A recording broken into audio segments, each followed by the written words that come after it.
Hi, I'm Eileen Roach, and I'd like to share with you our latest Stipple collection, Seashells. It's a collection of 6 different shells and a starfish. Now, I've pieced these together in an interesting fashion. We have one block going horizontal, another vertical, horizontal, and vertical again. And all of these are pieced with a reversible piecing technique that we share with you in every Stipple collection. And notice this little starfish, the center medallion of this big block, is also pieced with the reversible technique. 4 of these very large blocks make up the quilt. But I think the thing I'm very excited about, or most excited about, is this border. And it is a continuous strip of applique fabric. It's about 45 inches long, and you're going to hoop once, twice, however many times it takes, and always have this continuous strip. I'm going to show you how to do it now. As you can see, I'm hooped in Magna Quilter. I've already stitched 2 repeats of my wave border design. So I'm going to attach the hoop to the machine so you can see how this works. Alrighty? I'm going to lift up my applique fabric so you can see what's going on underneath. First of all, I have drawn this red ink mark so that you can see a straight line on the fabric. This will be covered up in the quilting and the piecing, so it'll never be visible when the quilt is done. You'll also notice there's a straight line that was stitched as part of this previous design. And, you know, I didn't do so great matching it up with my red line. And that's what's going to happen many times than not. So don't be afraid of that. Always use your stitched line as the guideline. The red line is great. It's a reference in the beginning. If you move off a little bit like I have, ignore the red line. Okay, time to move the fabric. I'm just going to lift the top frame of Magna Quilter, and I'm going to pull my fabric back. And pardon me if I get in the camera view, but that red line does help me to make sure that I'm straight in the hoop. I can access it up at the top too.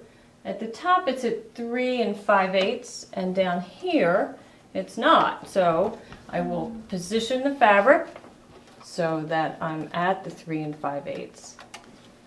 And you know, it's a little tugging and pulling, and really that's what I love about Magna Quilter. It enables you to move right at the machine. Well, I'm confident that I'm square in the hoop.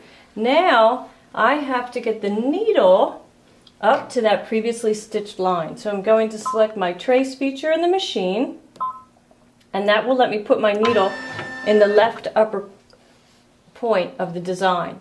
Now I want to move it over so that the needle is going to be at that stitched line. So let's go ahead and do that.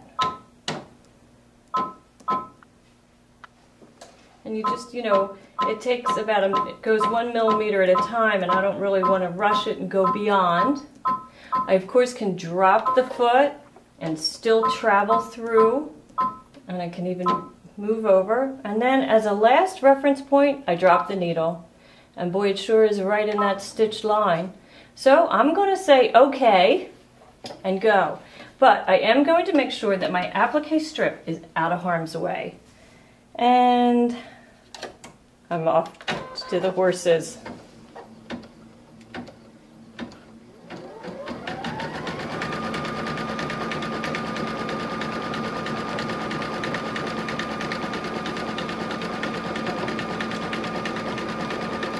So it's going to stitch this straight line, and again that will be hidden in the piecing of the quilt, so no worries about that. The next part that it's going to do is the outer quilting lines around the wave, and this is kind of crucial. So I often stop the machine to make sure I can lift that fabric out of harm's way.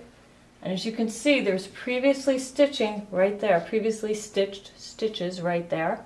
So I'll press go. And that is lining up just perfect. I got really lucky on this one. They don't always, you might be off a stitch or two. In the finished quilt, you'll notice that in my white portion, well actually in the whole border, I stitched white thread on the white fabric. So if I was off a stitch or two, nobody would be the wiser. But here I'm using the dark thread so you can get a really good look at how this is done. And so it'll run down to the bottom of the design, and it'll travel back up to the top of the design, and then we'll pull down the applique fabric, and it'll beautify it with its quilting stipple stitches and a tack down. And of course, after I finish this entire strip, that's when I trim.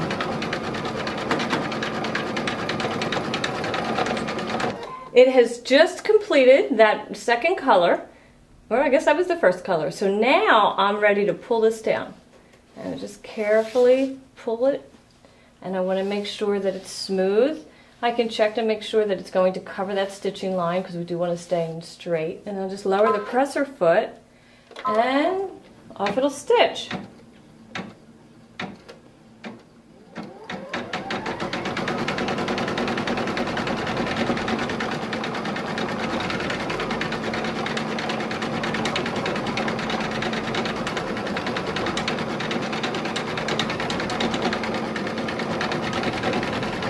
This line of stitching that is stitching right now is actually the tack down of the applique.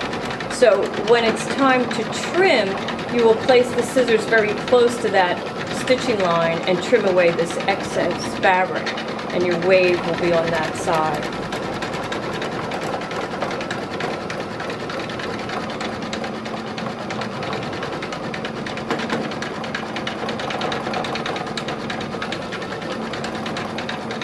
I just completed the design. I'm going to lift my applique fabric and then separate the top hoop from the bottom. I don't even have to take off that attachment. And I'm going to let you get a close-up look to see how well I nailed this or not. And actually, I didn't connect it perfectly. It's about 1 stitch apart, maybe 2. In my world, that's perfectly acceptable. But I will tell you, if I were doing this at home, I would have dropped a needle, made sure I was really close, spent another moment or two making sure that I was close. So now, at home, I would just trim away all this excess fabric here of the applique, and that's my wave border. Isn't that fun? I love it. One other little tidbit. I started with wide fabric so I can get a second border here, and then just cut them apart. So I get 2 borders in 1 strip of fabric. Stipple Seashells is sure to bring joy to your house. I see this being used for placemats, pillows, quilts, throws, all types of things. Make a great handbag. I really like these designs. I think they're just gorgeous, colorful. Of course, I use pastels. You could use any colors that you choose. So I hope you'll enjoy Stipple Seashells.